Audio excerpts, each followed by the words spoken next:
turned off my AC because I don't want that to be in the video. It was just loud, so I don't want y'all to be like annoyed with that. Anybody that's watching, anybody who cares.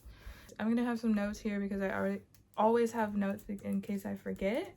And then I also might be looking down at my iPad or my laptop and reading exactly what I put down.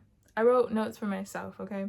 So that also because I'm home alone, so this is the great time to talk about it when I'm home alone. I'm kind of like, I don't know, forgetful. I'm kind of forgetful of things, so it's just easier for me to have notes, jot it down, and also possibly reading from my iPad, which is right behind me and I didn't even notice. Yeah, I keep saying that I'm gonna do the video and never get to it, and I'm yet to edit a video, which I haven't really finished yet. So the main part of this video is to just tell my story, and I just choose not to suffer in silence anymore. Not a lot of I stopped telling my family what's been going on because they're not gonna believe me, and I already have kind of tried to tell my sister and she doesn't already believe me, so I'm just telling the internet. Like, I have no one else to talk to about this. People that understand, people that are able to relate. So a little backstory. I wish I had a stable, healthy relationship with my mom, but it's hard for me to look at the camera, you know, and see myself. Maybe I should turn it around so I don't see myself, but I don't know. It's hard. Let's see. Words are hard now because I don't go outside and I have no friends and TikTok, basically. I wish I had more of a stable relationship with my mom, and I kind of tried to, but it's not. She has to work with me. Like, I'm doing my best to make the relationship stable, but she doesn't try. And she doesn't want it to work. It's not as bad as other situations that I've heard of, but maybe I shouldn't compare myself to other people because it's still my life. And I feel bad for everyone else that's dealing with this. I didn't even know that I was dealing with, it's emotional mature children of immature parents. Like, some situations I feel like I'm acting like the parent instead of my mom. This started around when I turned 18, literally. We would always argue. My mom and I would always argue. She would say hurtful words to me, and I just thought like, oh, kids like me and their parents argue, it's normal. But it made me cry a lot. I wouldn't say that my mom but I became even more depressed because of her actions toward me. So I just thought it was normal until one day I was just looking it up, like, we argue a lot, how do I resolve this? And then she says hurtful things to me. Like, I was just looking up, like, what is all this? Like, does anyone else have these issues with their parents? And then I joined a Facebook group chat where there were adult children of immature parents or mothers. And they were telling me, I wish I still had them, but I was just pretty new to everything. And I was like, I feel like my mom fits this category. And her narcissistic ways too, which I hate to say, I wish it wasn't like this, but I just can't excuse this. That's why this is kind of like a video diary to me.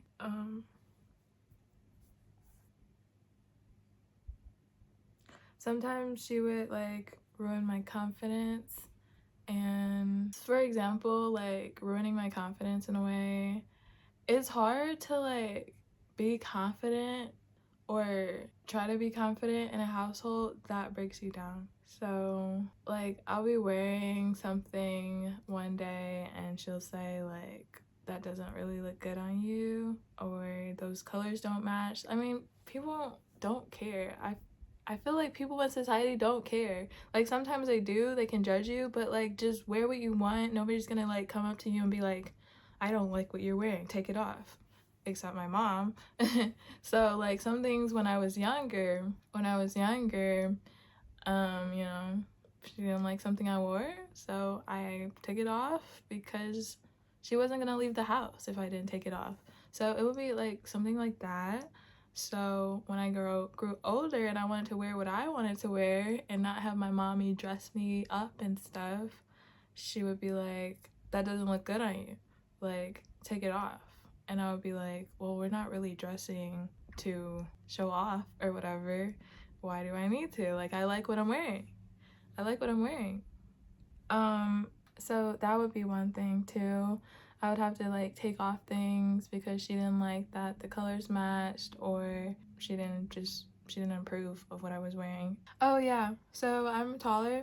I'm 5'9", and there was a time where I was thinking about modeling, and my mom was saying like when you were younger, I was trying to get you into modeling, but you were super shy. I can't control my past. And how I was. But I was thinking now, maybe I want to get into modeling, and I'm like not really too much into makeup like that, but I don't really think I would care if somebody like dressed me up and put makeup on me and stuff. Like I'm just like kind of open to that. And she was like, well, maybe if you were a little kid again, maybe, but now you're older and you're bigger. I'm not even that big. Like I'm just normal woman size and everything. Like I got hips and curves and stuff. And this woman, my mom, talking to me like the way that she is, I'm not talking about her weight. She is much bigger than me, you know? But I don't say anything about her weight. She talks down on herself too. But I bring her up and I just like, you look fine. Because we have like maybe a little thickness sticking out or something. It just makes me feel insecure like her. And I know we're both insecure now. Both my sister and I are both insecure about some things. I mean, everybody is insecure about some things too. So she was just saying, no, I shouldn't be a model. When I have kids, if I have kids, still not sure. If I have kids, I'm not telling them anything about what they should and shouldn't be. They have the option to be whatever they want to be. I'm gonna be there for them. I don't know. It's just like, I don't know. I don't understand that. There's models that are older than me that decide that they want to be models. Another thing is that my mom is what some people would call a helicopter mom. She's always like sheltered me. Both my parents sheltered me, but my mom is more involved in my life than my dad. So, always like sheltering me and telling me, making decisions for me when I was younger. I didn't notice it as much as when I got older. So past 18, I noticed like this isn't healthy. Like she's telling me what I should do and everything, but I'm my own person and I need to make my own decisions. So, what is happening? I wish it's not often. It's not often that my mom tells me that she loves me. I know she does, but my family is not really like a physical, affectionate type of family. We don't hug each other like that, but recently, maybe like a few years ago, we kind of started to, because I would have mental breakdowns where I would kind of beg my parents to hug me. I'm not trying to cry. I would beg my parents to hug me and tell them that they love me because I would not hear it enough. I wouldn't hear it enough. So it kind of became a thing, but because of that, it's kind of by default become like, or I don't know, it just kind of feels robotic. It doesn't feel real when they say it because of the incident where I was breaking down crying from time to time. So now it kind of feels fake. I know deep down they love me, but I don't I don't feel it. It's not genuine. They don't come to me like, "Oh, I know you've been having like a hard time in school," type of thing. We just want to let you know that we love you. Like, I don't hear it like that. It'll just be kind of like, "Oh, we love you. So what do you want for dinner?" I don't know. It'll be so, I don't know how to really describe it, but it's not genuine. It doesn't come from the heart. It's just, I am careful of what I do and how I do things around her. Like, I'll do things a certain way. I'm like a robot in this house. I'll do things a certain way when she's around, but when she's not around, I'll do things my way. When I'm alone in my room, I do things my way. When I'm out in the kitchen, for example, when I want to make something, I don't cook. I don't cook that much because of how my mom wants the kitchen. Like, if I'm taking stuff out for, if I want to make a dish of mac and cheese, for example, there's another example. I have a better example. I wanted to make a crepe one day because I never made a crepe before, and I was in France, tried my first crepe, amazing, okay? Once I came home from France, I wanted to make a crepe. So, had all my ingredients out, and she was like, "You should put your ingredients over here. This is your working space." She was just all over me, and I just was like, in my head, I wanted to just like, in my head, I just felt so annoyed. Just imagine you cooking your food for you. I'm not gonna burn up the kitchen, okay? I just thought I heard her. I'm not gonna burn up the kitchen or anything, okay? So, I was just like, "I got this. Like, you can go sit down." I mean, I didn't, you can just have a seat. Go somewhere. I didn't say that, but I was just making that note that she doesn't have to be around me. I'm 25. Just sit down, chill. Like, I got this.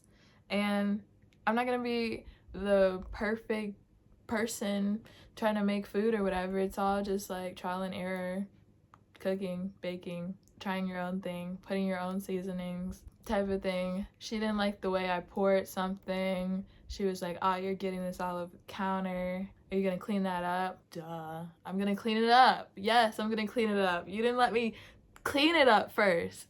Then she starts wiping the counter first and put that in the trash, do that, you need to do this. Another thing too, it's a lot of things to speak on, but I'm trying to like deal with this in like little increments or whatever.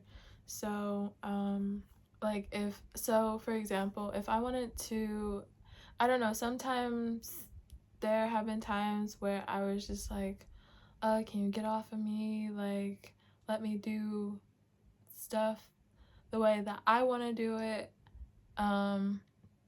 I don't know how to do my taxes.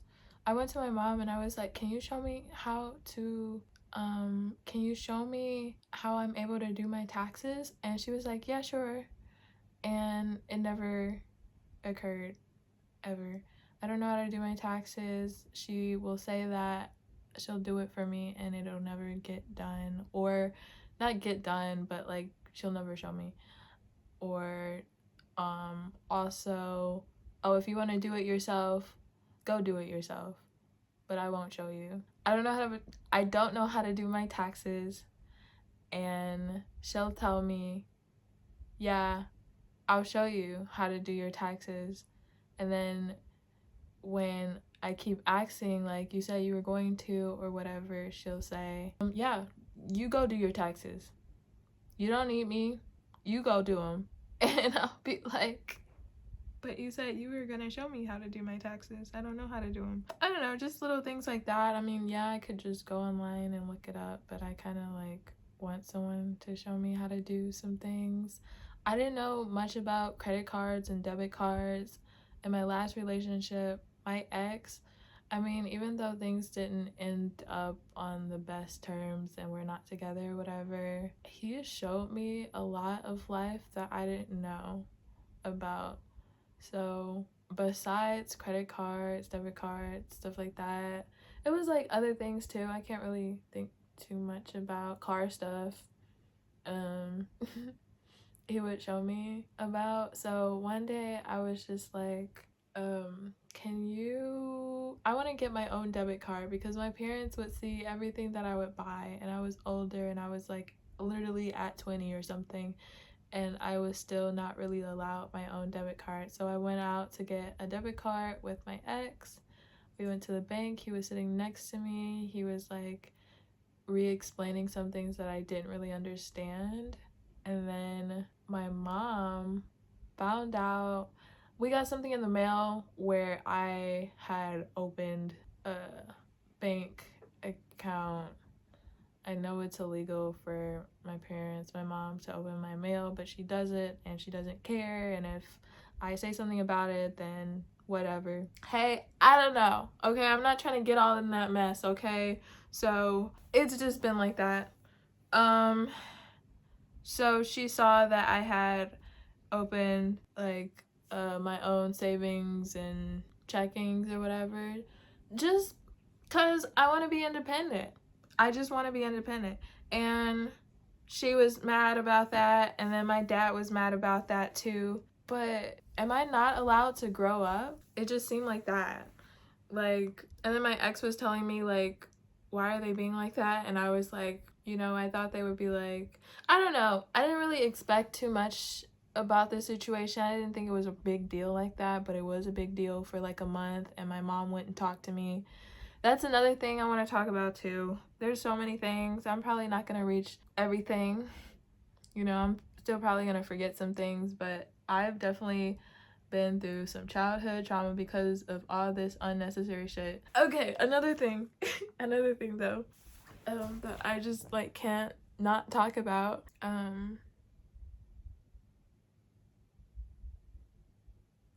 There's a TikTok. Okay, I'll insert it. I'll probably insert it. There's a TikTok that I saw about when people give you the silent treatment, and my mom is the queen of giving me the silent treatment, and I hate it. I hate it. I hate it so much. I'll act like, you know, I don't know. I'll act like I don't care, and she knows that I care, because sometimes it's made me cry because I'm like, how could you ignore your own daughter? I'm right here. I won't understand the reason for it and why it happens. I think just sometimes when she's not in the mood to talk to me, she won't talk to me. It'll last for days, it'll last for weeks, and the longest that it lasts for is a month. I think a month or two. That was the hardest, where I went up to her and I was like, hi.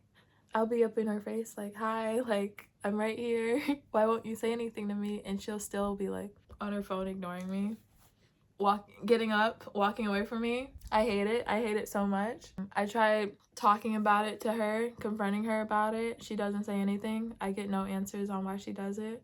I've noticed, but she'll completely go ghost. In the same household, she'll talk to my dog only about me.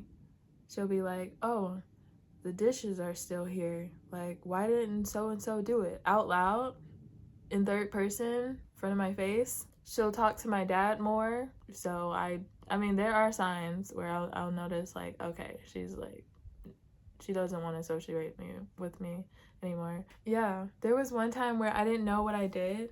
I don't know. Sometimes it'll be because she just doesn't feel like talking to me, or because I did something. And most of the time, there was a time where the longest time that she gave me the silent treatment, which was 1 or 2 months, I cried to her. I begged her, what did I do wrong? Will you tell me what I did wrong? She did not tell me what I did wrong. I still don't know what I did wrong. So I just apologized. Like, every time that it happens, I just kind of apologize, and then she'll just feel like talking to me again, but I don't know what I'm apologizing for. I don't know how I didn't cry explaining that, because that every time I bring that up, I cry. Usually every time I bring that up, I cry. So I don't know. Yeah. So she'll completely go ghost in the same household, won't talk to me. There was a time where she needed to go somewhere, but she just didn't, because she just didn't want to talk to me. So it was kind of like her loss, like, oh, you needed to get this done, and it was something really important, and I was down to taking her to where she needed, but she just wouldn't talk to me. She wouldn't associate with me, And so I went about my day and she went about hers. And another thing, recently, because she gave me the silent treatment for like about a week, I went out, and usually when I come home, she unlocks the door and everything. It looked like, I can see from her facial expression, it looked like she heard something in the garage. She opened the door to look out, but saw that I was the one that was coming into the garage, closed the door, and locked it. So I had to take my keys out and unlock the door. And I was like, in that moment, in my head, I was like, wow, you did all that. I mean, come on. It's just immature stuff. This is what kids do. I don't want to talk about all the numerous things where I felt drained in different situations. In the end, I know that I get really emotional and think things were different. But we used to be so close. I would say that we were probably close, but not too close, because I don't want to get hurt too much. Whenever I see like people together having good relationships with their mom, I wish it was me. I wish one day things would just click and we would never have as big of fights, or that she wasn't so judgmental toward me. I know eventually when I move out, it's not gonna be easy. I'm gonna want to think back, like, maybe it's not so bad being there because I'm with my mom. It's just a lot of emotional and mental, never physical. I don't want to talk about death, but you know, I always said that when that happens, it's gonna be really hard. I don't want to think that way, though. I'm not thinking that way. But it's like, even through all of this, and even though I wish things were better, and even though things could be harsh, I never want her to feel my pain. I know at the end of the day, she needs me. I take her to the grocery store. She's like, what is it called? Her eyesight isn't that well. She's getting older. I do the best that I can, even if she doesn't like it in a particular way. I do the best that I can for her, for myself. I'm always helping her. I'm always driving her to the places that she needs to be. I'm still always gonna be there for her. I'm like trying to think. She's my mom. It is how it is. And this is crazy that I've always looked up to this, because that's my motto. And sometimes it doesn't feel like that. It doesn't feel like that toward me, but this is my family and I still love them. So, yeah.